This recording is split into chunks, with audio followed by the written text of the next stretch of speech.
राज्यात मागील 2 दिवसांपासून पावसाचा जोर वाढल्याचं चित्र पाहायला मिळतंय.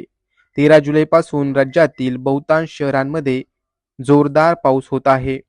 पुढील 2 ते 3 दिवस राज्यावरील पावसाचा जोर हा कायम असणार आहे.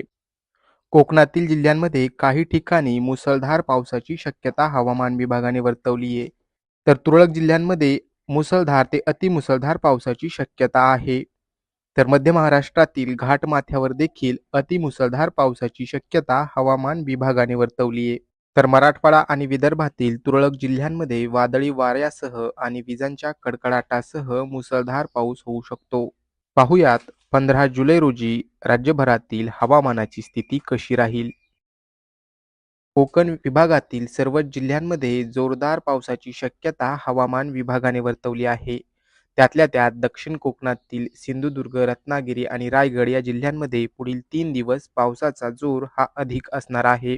तर मध्य महाराष्ट्रातील पुणे, सातारा आणि कोल्हापूर या 3 जिल्ह्यांमध्ये देखील पावसाचा जोर हा पुढील 3 ते 4 दिवस अधिक असणार आहे.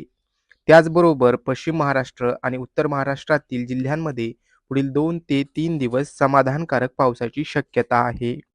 तर मराठवाड्यातील परभणी आणि हिंगोली या 2 जिल्ह्यांना 15 जुलैसाठी पावसाचा ऑरेंज अलर्ट देण्यात आला आहे.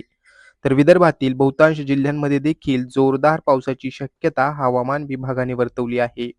अमरावती, वर्धा आणि यवतमाळ या 3 जिल्ह्यांना 15 जुलैसाठी ऑरेंज अलर्ट देण्यात आला आहे. त्यामुळे विदर्भातील या जिल्ह्यांमध्ये देखील मुसळधार पाऊस पडू शकतो, असं हवामान विभागाकडून सांगण्यात आलंय. राज्यात पुढील 3 ते 4 दिवस हे जोरदार पावसाचे असणार असून पावसाचा जोर हा कोकण आणि घाटमाथ्यावर अधिक राहणार आहे. तर विदर्भातील तुरळक जिल्ह्यांमध्ये देखील मुसळधार पावसाची शक्यता हवामान विभागाने वर्तवली आहे. तुमच्या जिल्ह्यामध्ये हवामानाची स्थिती कशी आहे हे आम्हाला कमेंट बॉक्समध्ये नक्की कळवा.